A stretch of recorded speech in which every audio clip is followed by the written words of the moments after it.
ಇತ್ತೀಚಿನ ದಿನಗಳಲ್ಲಿ ಆರೋಗ್ಯವಾಗಿರುವುದೇ ದೊಡ್ಡ ಸವಾಲಾಗಿ ಪರಿಣಮಿಸಿದೆ. ಇನ್ನು ಯಾವ ರೀತಿಯ ಆಹಾರಗಳನ್ನು ಸೇವಿಸಬೇಕು, ಯಾವುದನ್ನ ಸೇವನೆ ಮಾಡಬಾರದು ಎಂಬುದೇ ಗೊಂದಲ ಹುಟ್ಟಿಸಿದೆ.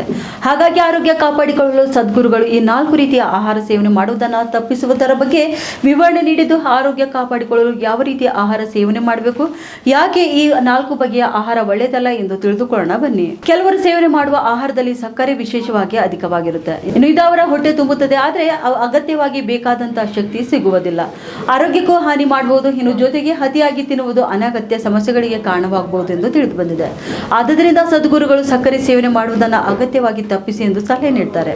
ಎರಡನೇದಾಗಿ ನೋಡಬೇಕಾದ್ರೆ ಹಾಲು. ಹೌದು, ಸಾಮಾನ್ಯವಾಗಿ ಹಾಲನ್ನ ಕುಡಿಯದಿರುವ ಮನುಷ್ಯನೇ ಇಲ್ಲ. ಹಾಲು ಆರೋಗ್ಯಕ್ಕೆ ಒಳ್ಳೆಯದಲ್ಲ ಅಂದ್ರೆ ಕೆಲವರು ಆಶ್ಚರ್ಯ ಪಡಬಹುದು. ಆದ್ರೆ ಸದ್ಗುರುಗಳು ಹಾಲನ್ನ ಏಕೆ ಕುಡಿಯಬಾರದು ಎಂಬುದನ್ನ ವಿವರಣೆ ಮಾಡಿದ್ದಾರೆ. ವಾಸ್ತವದಲ್ಲಿ ಸದ್ಗುರು ಹೇಳುವ ಪ್ರಕಾರ 3 ವರ್ಷದೊಳಗಿನ ಮಕ್ಕಳು ಮಾತ್ರ ಹಾಲನ್ನ ಜೀರ್ಣಿಸಿಕೊಳ್ಳುವ ಸಾಮರ್ಥ್ಯವನ್ನ ಹೊಂದಿರುತ್ತಾರೆ. ಇದರರ್ಥ ಅವರಿಗೆ ಅದಕ್ಕೆ ಅಗತ್ಯವಿರುವಂತಹ ಜೀರ್ಣಕಾರಿ ಕಿಣ್ವಗಳಿವೆ. ಈ ಕಿಣ್ವಗಳಿಂದಾಗಿ ಅವರು ಕುಡಿಯುವಷ್ಟು ಹಾಲನ್ನು ಸುಲಭವಾಗಿ ಜೀರ್ಣಿಸಿಕೊಳ್ಳಬಹುದು. ಆದರೆ ದೊಡ್ಡವರ ದೇಹದಲ್ಲಿ ಈ ಕಿಣ್ವಗಳು ಕಡಿಮೆ ಪ್ರಮಾಣದಲ್ಲಿ ಇರುತ್ತವೆ. ಹಾಲಿನ ಬದಲು ಇತರ ಆಹಾರಗಳ ಮೂಲಕ ಈ ಪೋಷಕಾಂಶವನ್ನು ಪಡೆಯುವುದು ಉತ್ತಮ ಎಂದು ಸದ್ಗುರುಗಳು ಸಲಹೆ ನೀಡುತ್ತಾರೆ. ಉತ್ತರ ಕರ್ನಾಟಕ ನ್ಯೂಸ್, ಇದು ಕನ್ನಡದ ಉಸಿರು.